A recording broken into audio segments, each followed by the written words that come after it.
à tous, j'espère que vous allez bien. On se retrouve aujourd'hui pour réaliser un magnifique petit porte-monnaie au crochet.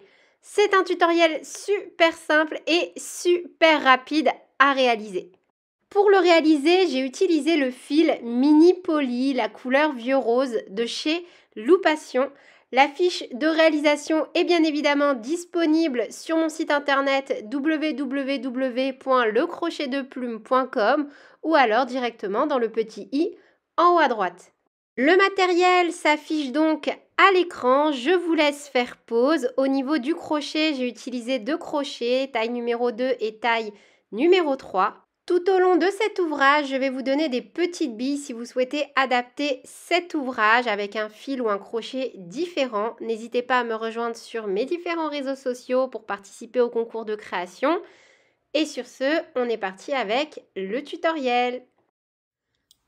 Pour réaliser cet ouvrage, j'ai donc utilisé le fil Mini Poly de chez Loupation. Ce sont des pelotes 100% polyester, 100 grammes pour environ 150 mètres.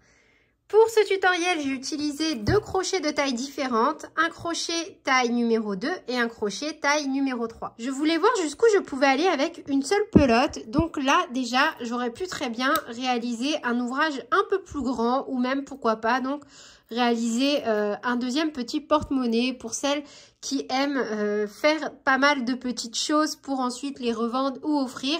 Je trouve du coup que c'est pas mal en termes de rapport qualité-prix parce que j'ai sous-estimé ce qu'on pouvait faire avec une seule pelote. Voilà, je ne m'attendais pas honnêtement à pouvoir faire autant. Donc, je pense que pour la deuxième pelote, je vais vous proposer un ouvrage un peu plus conséquent. N'hésitez pas d'ailleurs à me dire déjà en commentaire ce que vous souhaitez que je vous propose. Et avec le reste de ce fil, idem, si vous souhaitez, je peux également vous proposer un nouveau tutoriel. Maintenant, j'aimerais plutôt fonctionner comme ça lorsque je vais faire des accessoires et que je ne vais pas utiliser la quasi-totalité d'un fil. Je trouve ça super dommage. Je déteste gâcher. De façon assez générale de toute façon, mais le fil, ça me fait toujours un pincement au cœur de me dire, bah voilà, qu'est-ce que je vais faire? Il me reste quand même pas mal de fils. Là, en l'occurrence, c'est le cas. Donc, ce petit porte-monnaie est vraiment super sympa et super facile et rapide à confectionner.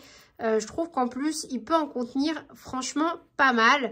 Je me suis laissée tenter donc par ce petit, je sais jamais comment ça s'appelle, fermoir. Fermoir, donc je vais vous mesurer mon petit porte-monnaie.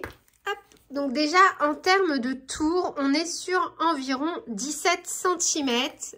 Au niveau du cercle, on est sur 9,5 et en termes de hauteur, on va compter à partir du fermoir. Ouais, on est plutôt à 10 cm. C'est vraiment un petit modèle super sympa. Moi, j'ai ajouté un petit breloque ici. Je ne peux pas m'en empêcher. J'adore quand c'est girly, quand c'est kawaii. J'aime trop, trop, trop. On est parti donc avec la réalisation de ce petit tutoriel. Pour débuter la pelote, moi, je vais commencer donc par la partie interne. Vous voyez, comme ceci. Hop, je récupère mon fil et je vais venir travailler en tirant au fur et à mesure. J'ai déjà réalisé une première partie que je vous propose donc de travailler ensemble et c'était surtout pour vous montrer l'aspect. Vous voyez, là j'ai vraiment quelque chose de très très rigide et de bien plat lorsque je le pose. Si lorsque vous allez travailler, votre cercle va commencer à se rabattre comme ceci, il va falloir utiliser un crochet supérieur. Donc commencez par utiliser un crochet taille 2,5. Et à l'inverse, si vous avez quelque chose de trop large lorsque vous travaillez qui commence à gondoler, il va falloir réduire la taille du crochet, donc utiliser un crochet d'une demi-taille inférieure. Au niveau déjà du diamètre de ce petit cercle, donc moi je suis sur environ 9,5 cm.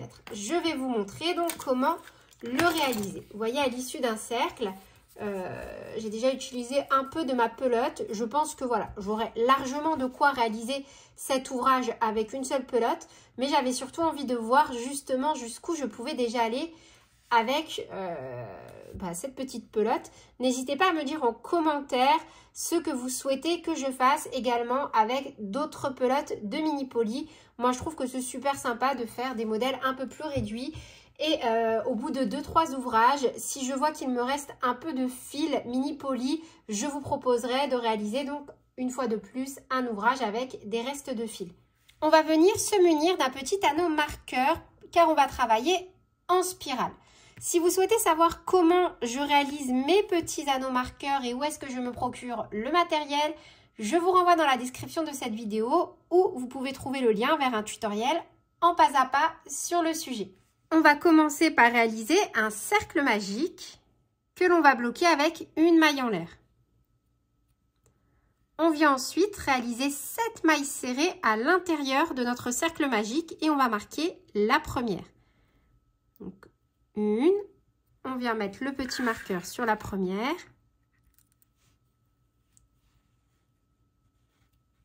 2, 3, 4, 5, 6 et 7. On tire sur la queue de fil et on va venir faire une maille coulée dans la première maille où on a mis notre marqueur qui va compter comme la première maille du rang numéro 2 et on va remettre notre petit marqueur sur cette maille coulée. On va éviter au maximum d'avoir des petits trous. Donc de nouveau, on tire sur notre fil et on va venir donc le réduire un peu. Et pour éviter qu'il ne s'effiloche, on va venir le brûler légèrement. Dans la même maille où on a fait notre maille coulée, on vient faire une maille serrée en cachant notre fil. Donc on vient de faire 2 mailles dans la première maille du rang précédent. On a fait une maille coulée, une maille serrée.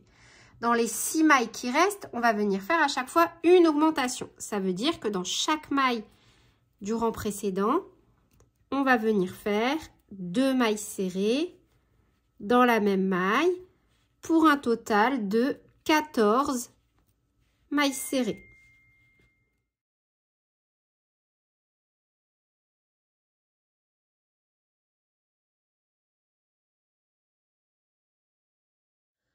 On termine donc le rang numéro 2 avec 14 mailles serrées. Pour le rang numéro 3, on va alterner la séquence suivante.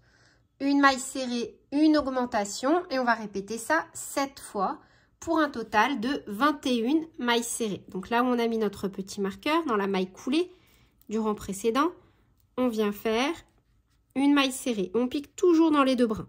On déplace notre petit marqueur et dans la maille suivante, on fait donc une augmentation.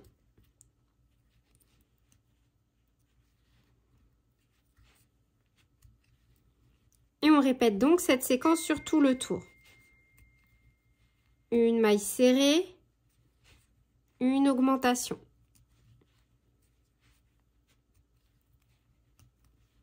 Une maille serrée, une augmentation.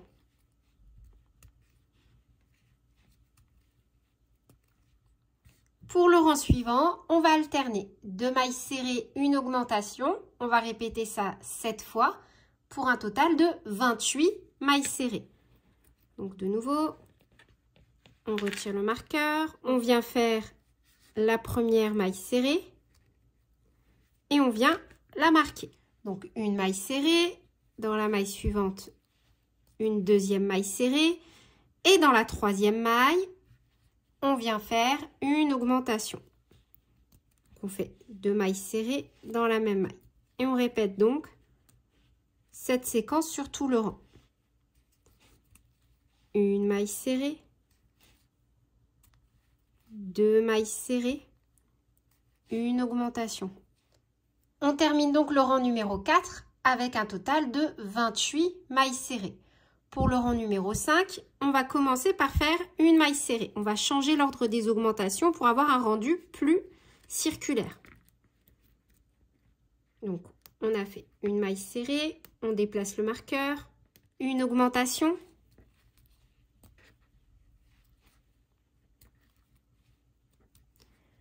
Et ensuite, on va répéter 6 fois 3 mailles serrées, une augmentation.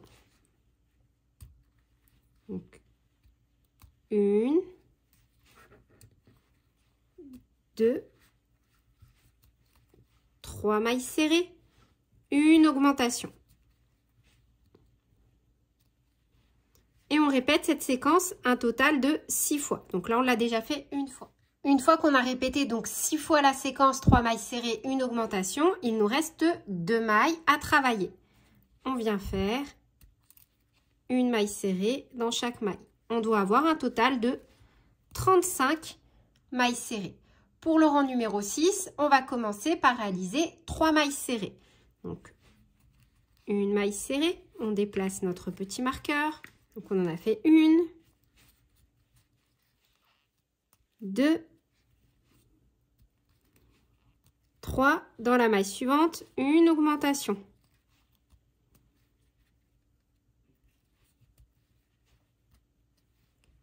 Puis, on va répéter la séquence suivante 6 fois. 4 mailles serrées. 1,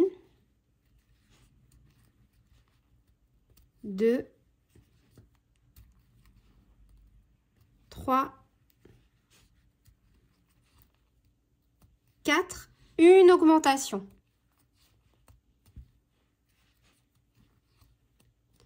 On répète donc encore 5 fois, 4 mailles serrées, une augmentation. Il nous reste une maille serrée à travailler. On termine le rang numéro 6 avec un total de 42 mailles serrées. Pour le rang numéro 7, on commence par réaliser 2 mailles serrées. Une, on vient mettre le petit marqueur et 2. On fait ensuite une augmentation.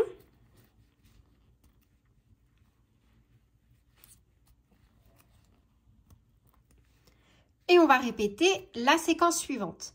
5 mailles serrées, une augmentation et on va faire ça 6 fois. Donc 5 mailles serrées et 5 et dans la maille suivante, une augmentation.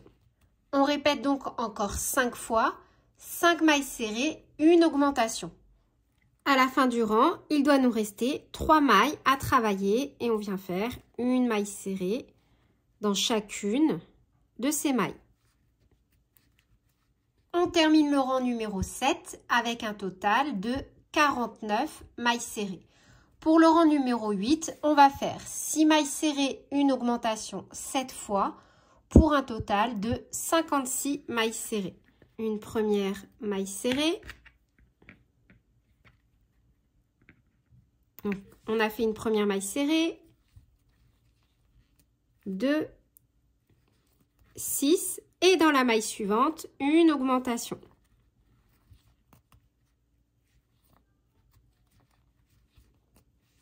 On répète cette séquence donc sur tout le rang. On termine le rang numéro 8 avec un total de 56 mailles serrées. On commence le rang numéro 9 en réalisant 4 mailles serrées. Et 4. Une augmentation.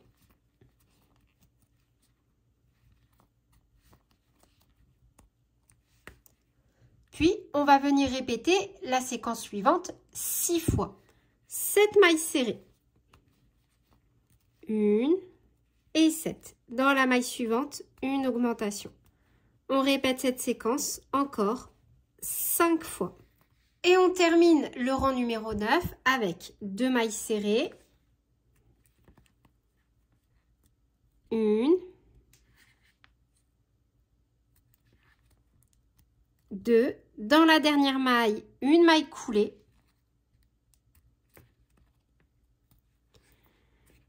Et on va venir faire une dernière maille coulée, non pas là où on a notre marqueur, mais dans la maille suivante. Comme ça, ça nous permettra d'avoir aucune démarcation et pas de maille supplémentaire créée. Parce que si je viens faire une maille coulée ici, pour la suite de la réalisation de la deuxième partie de cet ouvrage, j'aurai une maille en trop. Donc, on ne pique pas là où on avait le marqueur, on pique dans la maille suivante et on fait une maille coulée. On va répéter donc ça une deuxième fois et lors de la deuxième fois, on ne va pas couper le fil. Donc là, je vais juste en profiter, vous voyez mon petit bout pour venir le fixer un peu plus De nouveau, un peu comme pour le Scooby-Doo, on va chauffer un peu. Une fois qu'on a donc nos deux cercles, on va venir réaliser la bordure. Donc moi, je remplace mon crochet taille numéro 2 par un crochet taille numéro 3. Et on va venir réaliser une maille chaînette de 8 mailles en l'air. 1, 2, 3, 4, 5, 6, 7 et 8. Ici, c'est l'endroit de notre ouvrage. Et ici, c'est l'arrière. Idem, l'endroit, l'arrière. On va venir donc dans cette configuration-là, envers sur envers, unir de l'autre côté par une maille coulée. Donc, on pique et vous voyez ici, on a à chaque fois nos deux brins. On va faire en sorte d'avoir une petite bordure. Donc là, on a nos deux brins et on va faire en sorte à chaque fois d'avoir une bordure sur la partie endroit. Donc ici, lorsque l'on viendra piquer, on piquera simplement dans les brins avant. Et on va venir réaliser donc 2 mailles coulées. Donc, une maille coulée et dans la maille suivante, toujours que dans le brin avant, une maille coulée.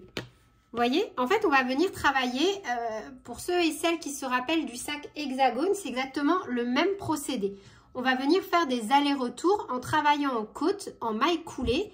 C'est également le même principe que lorsque l'on réalise des petites manchettes ou des cols, sauf que on n'unit pas de l'autre côté. Donc là, dans cette configuration-là, on va travailler de nouveau sur la maille chaînette. Donc, on a fait 8 mailles en l'air. Donc, on va venir travailler sur 8 mailles.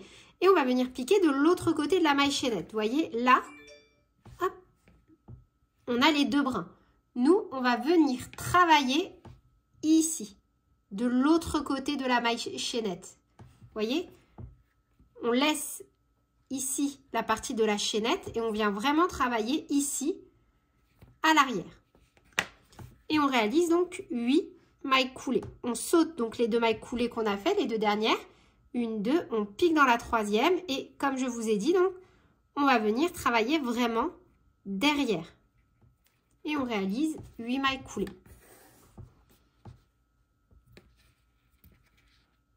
1,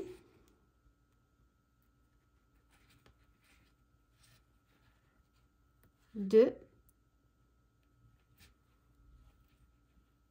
3, 4, 5, 6, 7,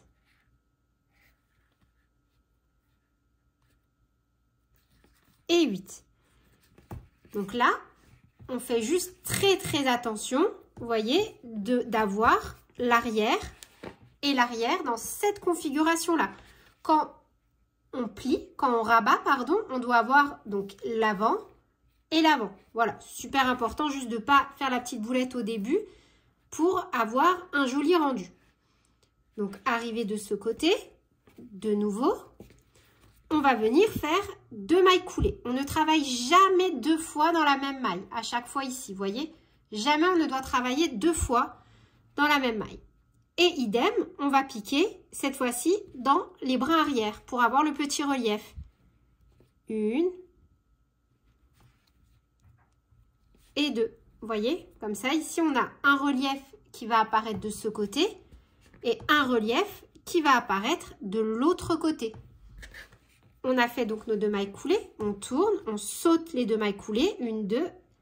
Et là, toujours que dans le bras arrière pour travailler en côte, on vient refaire 8 mailles coulées. 1, 2,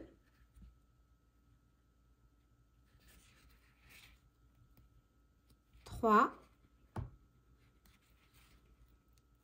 4, 5, 6, 7 et 8. De nouveau, on arrive de l'autre côté. On va donc piquer que dans le brin avant ici. Et on vient faire 2 mailles coulées. 1,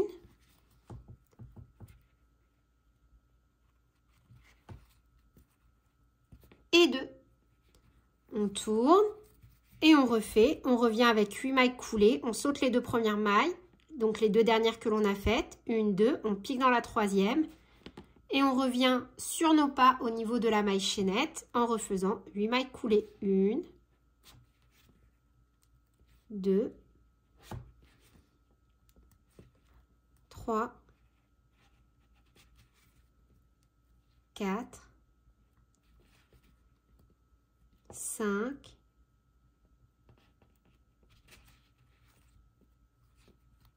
6,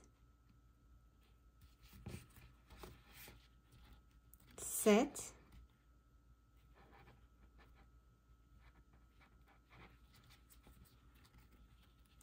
8. De nouveau, pour avoir le petit relief, de ce côté-là, on ne vient piquer que dans le brin arrière. Après, vous pouvez très bien piquer dans les 2 brins, hein, c'est en fonction du rendu que vous voulez. Moi, c'est parce que j'ai envie d'avoir un petit liseré qui apparaît ici pour bien marquer mon cercle. On refait 2 mailles coulées. 1 et 2. On saute les 2 mailles coulées. 1, 2 et on pique donc dans la 3e, dans le brin arrière. Et on refait 8 mailles coulées. 1 et 8. De nouveau, on pique de façon à avoir un petit liseré apparent. Donc cette fois-ci que dans le brin avant. 1 maille coulée, 2 mailles coulées. On tourne, on saute les 2 mailles coulées que l'on vient de faire. 1, 2, on pique dans la 3e seulement dans le brin arrière. Et on va répéter autant de fois que nécessaire jusqu'à avoir donc les dimensions que l'on souhaite. Donc là, moi, j'ai utilisé un crochet d'une taille supérieure par rapport à mon cercle. Vous, pareil, vous adaptez. Si d'entrée, vous avez utilisé un crochet taille numéro 3, là, pour cette partie-là, bien évidemment, vous utilisez un crochet taille numéro 4. À ce stade, voilà le résultat. Donc moi, j'ai laissé 13 mailles de chaque côté. Vous voyez, 13 mailles qui n'ont pas été travaillées. 1, 2, 3, 4, 5, 6, 7, 8, 9, 10, 11, 12, 13 et idem. 1, 2, 3, 4, 5, 6, 7, 8, 9, 10, 11, 12 et 13. Donc dans cette configuration-là, toujours avec le crochet taille numéro 3, on va venir faire une petite bordure avant de passer à la fermeture. On fait une maille en l'air. Donc là, j'ai terminé mes 2 mailles coulées. Vous voyez, je vais les retirer. Là, j'avais terminé hop, de faire mes 8 mailles coulées sur le rang, ici. Donc là, j'avais fini de faire mes 8 mailles coulées ici. Et j'avais fait donc 1 et 2 mailles coulées avant de retomber sur 13. On va venir faire donc directement ici, en piquant dans les 2 brins. Hop, dans la première maille, une maille serrée. Et on va remettre un petit marqueur. Et on va donc faire nos 13 mailles serrées. On en a fait 1, 2, 3, 4. Donc, j'ai terminé mes 13 mailles serrées. Ensuite, on va venir travailler directement ici dans les 8 mailles coulées. Et idem, on va travailler toujours dans les brins arrière. Vous voyez, on peut recompter nos mailles si on le souhaite. 1, 2, 3, 4, 5, 6, 7, 8. Pour être sûr de ne pas se tromper. Et toujours dans le brin arrière, on vient refaire 8 mailles coulées. 1, 2, 3, 4, 5, 6, 7 et 8. On retire le marqueur et dans cet emplacement-là, on vient refaire une maille serrée. Et on va donc refaire au total 13 mailles serrées. Donc 1, 2, 3, 4 et 13. Idem, ici, on va retravailler dans nos 8 mailles coulées. Vous voyez, là, on avait fait nos 2 dernières mailles. Donc là, on avait fait nos 2 dernières mailles coulées. Donc, on les saute. 1, 2, on les saute. 1, 2, 3, 4, 5, 6, 7 et 8. Et on vient refaire donc 8 mailles coulées, toujours dans le brin arrière. au niveau de notre bordure. Donc 2, 3, 4, 5, 6, 7 et 8. On saute donc les 2 mailles coulées, 1, 2, et on pique directement là où on a notre marqueur, dans la première maille, et on termine par une maille coulée. À ce stade, donc voilà le résultat sur l'arrière, le devant, peu importe. On va stopper. On va ramener la boucle vers l'intérieur. Donc là où notre fil dépasse, on vient glisser le crochet et on ramène donc, et on va ramener notre boucle à l'intérieur.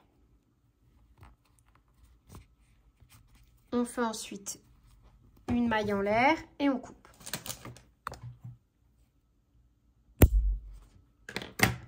Donc on cache notre fil. À ce stade, il n'y a plus qu'à venir coudre le petit fermoir sur le porte-monnaie. Donc moi, j'ai opté pour du fil transparent. Là, sur les images, j'ai un fil élastique. Franchement, je ne vous le recommande pas. C'est juste que je n'avais plus de fil de pêche transparent parce que j'ai dû le faire en plusieurs morceaux pour éviter que le fil ne craque. Déjà que je ne suis pas douée en couture. Et là, je me suis ajouté une petite difficulté supplémentaire. Donc voilà, pour ce genre d'ouvrage, je vous recommande le fil de pêche transparent qui est invisible. Ça permet vraiment de faire de très très jolies finitions. On y va tranquillement. Normalement, le fermoir est adapté à la taille du porte-monnaie que je vous ai proposé. N'hésitez pas à mettre des petites épingles si vous voulez être sûr de ne pas vous tromper ou de faire glisser le fermoir au fur et à mesure de la couture. Et une fois la couture terminée, voilà le résultat. Donc là, je vais venir cacher tous mes petits fils. Et vous voyez, je trouve que le rendu est vachement sympa. Hop, on a un joli petit porte-monnaie. Donc là, j'ai caché tous mes fils. Et comme c'était du fil élastique, je me suis également servi de mon briquet pour venir donc les dissimuler totalement. Vous voyez, je vais essayer de vous en retrouver. Bon, là, par exemple, c'était le bout de fil du sac. Mais c'est vraiment invisible là. Voilà, vous voyez ici, j'ai écrasé et voilà, ça ne bouge plus. J'ai brûlé un petit peu, puis j'ai écrasé avec mon briquet. Je trouve vraiment que ce porte-monnaie, il est super sympa. Moi, je le trouve trop cute. N'hésitez pas à me dire en commentaire ce que vous en pensez. Si vous souhaitez d'autres modèles de ce type, voilà, avec fermoir, sans fermoir, pourquoi pas. Moi, j'aime beaucoup quand vous me donnez encore toutes vos idées dans les commentaires. Donc voilà, c'est tout pour cette vidéo. J'espère qu'elle vous aura plu. Sur ce, je vous fais plein de gros bisous. Prenez bien soin de vous et à très bientôt pour de nouvelles vidéos. Salut!